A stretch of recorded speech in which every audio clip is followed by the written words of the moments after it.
Welcome to FraxCheck, your weekly Frax vibe check. I'm your host, Capital K, and this week it is May 24th to May 30th. And for the week, I believe the theme best fit is I'm going to call it a tease. This week is a tease, and you guys will see why. But before we dive into the Frax check and via checking the chain, going straight to the source of truth, first, please hit that subscribe button, gently tap that like button, and join the conversation at Flywheel DeFi on Twitter and Telegram. Furthermore, if you want more Flywheel content, be sure to go to flywheeldefi.com and subscribe to our Substack. As always, the very first thing we start is the Frax stablecoin. That is the flagship product. And here we see that we are at a 1 billion supply, unchanged literally for the last, I want to say, 10 Frax checks. So we are kind of hanging on the thread for this 3 comma club. So nothing changed here. Moving on.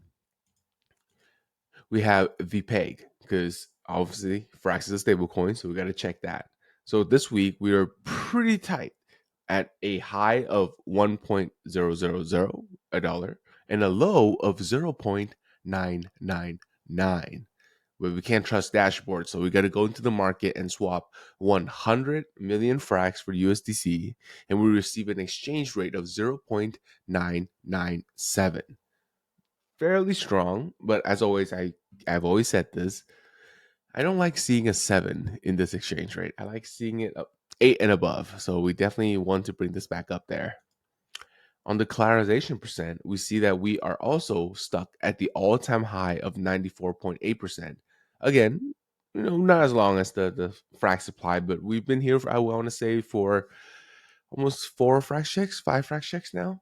And we're on a march to 100%, but we're currently stalling at 94.8. On the other side, we have a decentralization percent, which I like to call decent percent.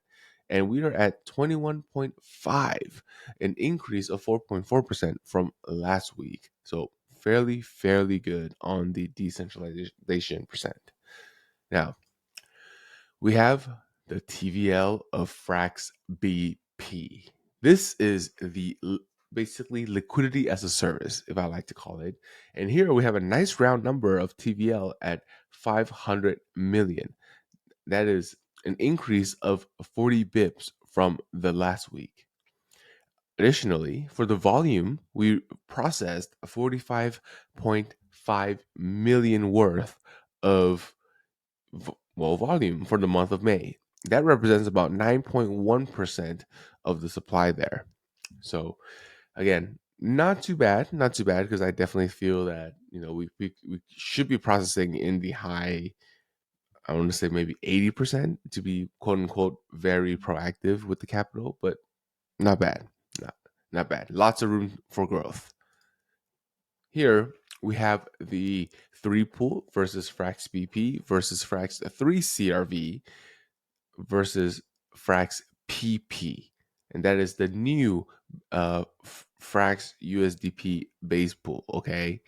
And I want to quickly highlight here, if you add up Frax BP, Frax 3 CRV, and Frax PP, that all comes together to be almost over 900 million versus the 3 pool, which is the native pool on Frax, is currently only at 400 million. So Frax has very clearly become the predominant liquidity source on Curve. Love to see it. Honestly, love to see it. Now, here, we're going to switch gears a little bit and talk about IQ. Fun fact, IQ, aka BrainDAO, was actually founded by Sam K before he founded Frax Finance. And one of their top products is called IQ.wiki, which you could effectively think of like the crypto's Wikipedia page. And what they offer is there's this staking that you can do with your IQ where you could lock it up between 1 week to 4 years. And it's very similar to Curve or Frax's voting power effectively when when you lock it for 4 years, then you get the multiplier of 4x on your voting power. Then it decays linearly. But again, why should you do this? Well, because the APR alone is 122%. We've been tracking this for the last 3 weeks now, and it started as high as 127%. So get in there, stake some IQ, and earn this 122% APR. Conversely, there's only 179 high IQ holders, whereas there are 1,745 holders on Ethereum.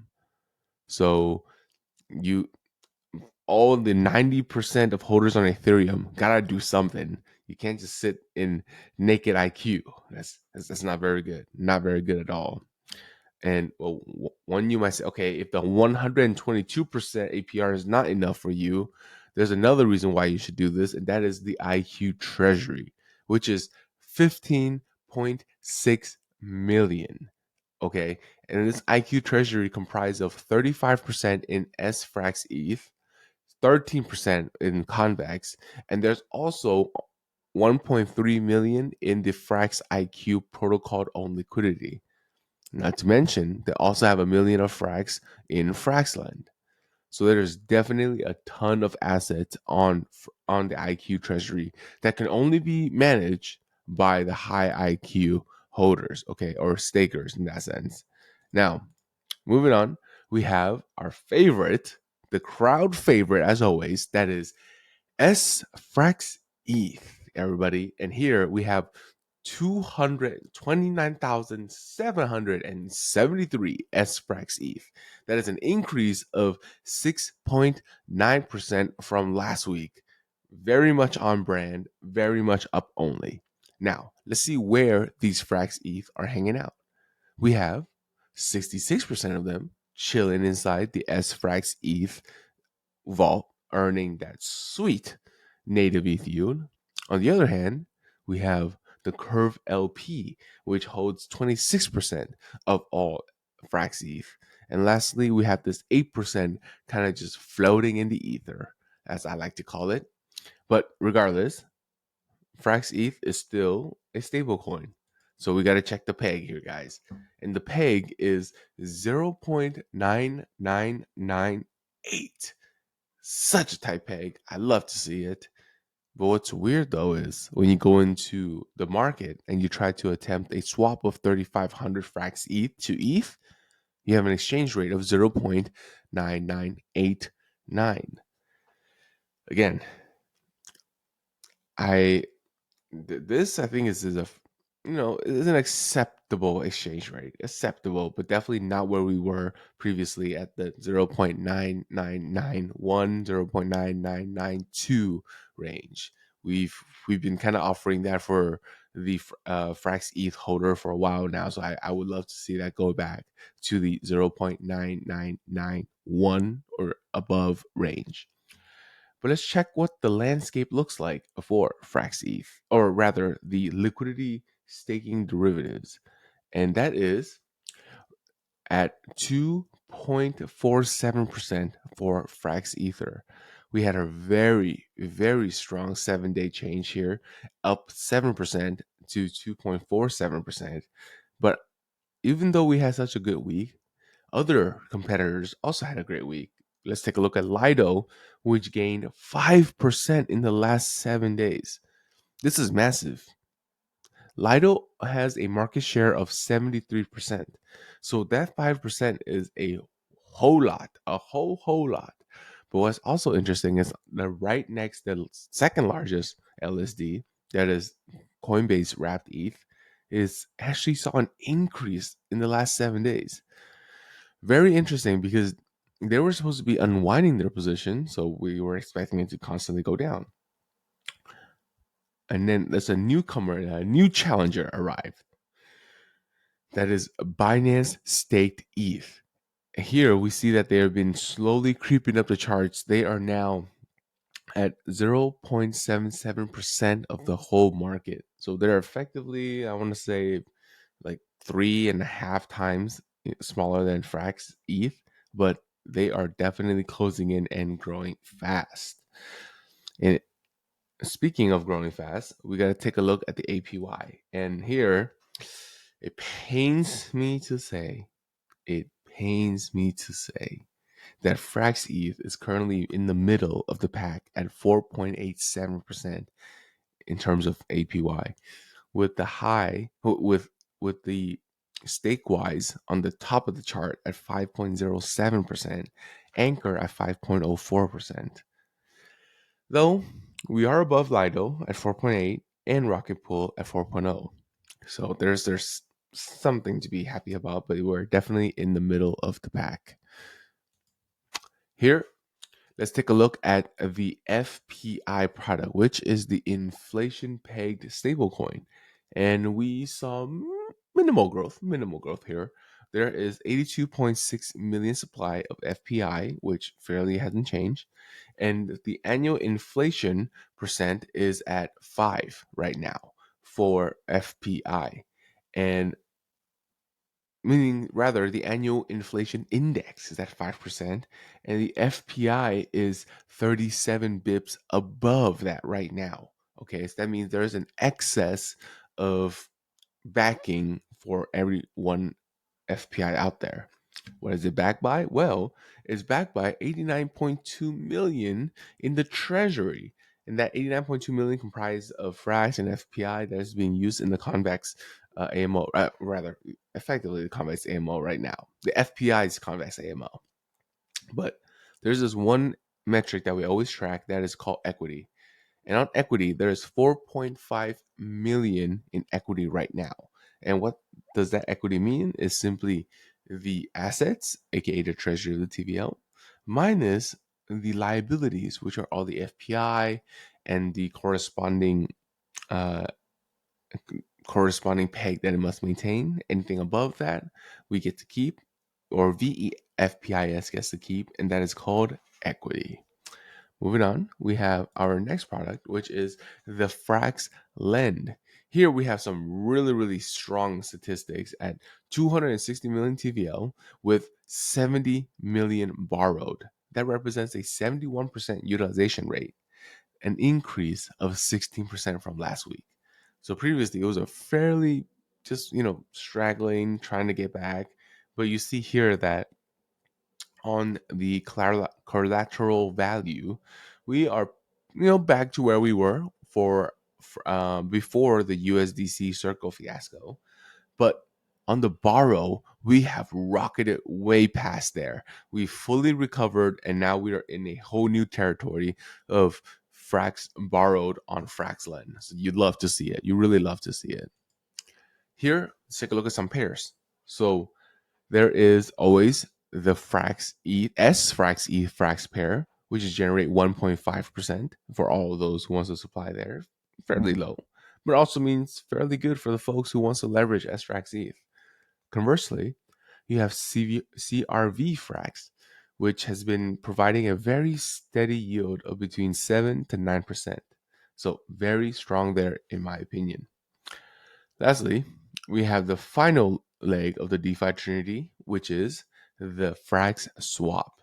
Here we have 64.4 million in TVL, down 1.6% over last week. But what's very interesting here is it processed effectively 43.3 million in volume for the month. That represents a 67% utilization rate. That I feel is one of the best stats in the whole DEX landscape, yet nobody talks about it. What's very interesting though is we are having a very slow week because for the FXS Frax pair, there's only 3.7 million for the last 7 days.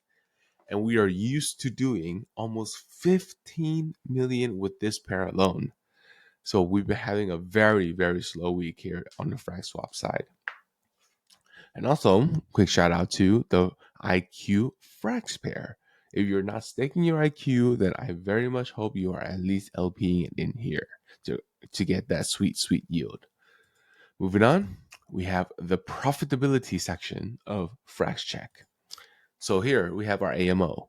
Across the AMOs, not much change. We're up literally 0.1% at 826.7 million. And we have the only change effectively came from the liquidity AMO, which came down by 500K, and the investor AMO, which increased by 800K. So here are the numbers. Curve AMO, 525, liquidity AMO, 73.4, lending AMO, 95.2, and investor AMO, $132.6 million. So not much change on the AMO front. Now let's take a look at how profitable convex AMO is. Here we have a revenue of 1.08 million with a expense of 1.95 million, and that is max pain, is definitely max pain, because not only are we going to have a pretty big L here, we're also going to take a pretty big L in literally today when we pay for the actually, let me check the calendar.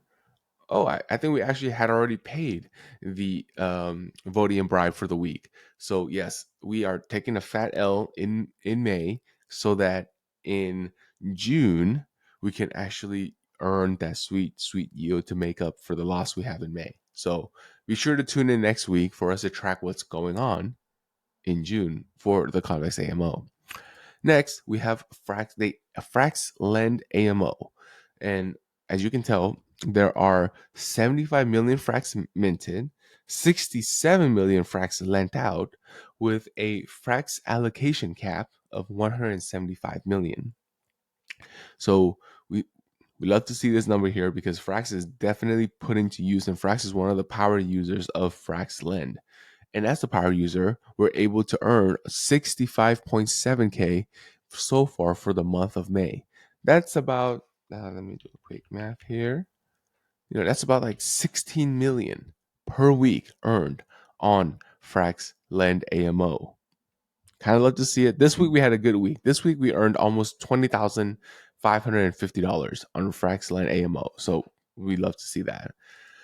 Also, what we love to see is that everyone is staying safe out there. For Frax Lend, no one is getting liquidated so far for the last 17 days. So everybody's staying safe. We only got 15.5K in revenue earlier this month during that crazy week. Crazy week. But everyone has been safe since then. The last liquidation was 17 days ago. So good job, everybody. Now, the FPI monthly revenue is at 118.8K. That's profit, because that is after paying out the peg increase and liabilities to keep that peg high. So we're generating FPI 119K in revenue. Putting it all together, we have the Convex AMO down 520K, Frax Lend up 65K, Frax Lend Liquidation 15.5K, and Frax ETH, we have 182K here. I simply took the number of Frax ETH, multiplied by the average 7% yield, multiplied by 8% fee from Frax, and I multiplied by the current price, divided by 12 to get the monthly number, and we have 182K here, plus 118K. And the reason why I call this week a tease is we are at just barely negative at $137,481 across all of Frax's AMO and revenue. And that is why I call this week a tease, because we were so close to being green, but no dice.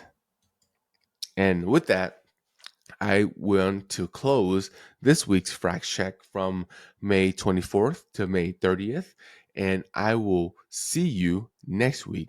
But before you go, please hit that subscribe button if you like what you see. Join the conversation at Flywheel DeFi on Twitter and Telegram. And also, if you want more Frax DeFi on-chain finance content, go to flywheeldefi.com. And you can find me at Twitter at 0x_capital_K. Thank you, everybody, for tuning in, and please be safe out there. Peace.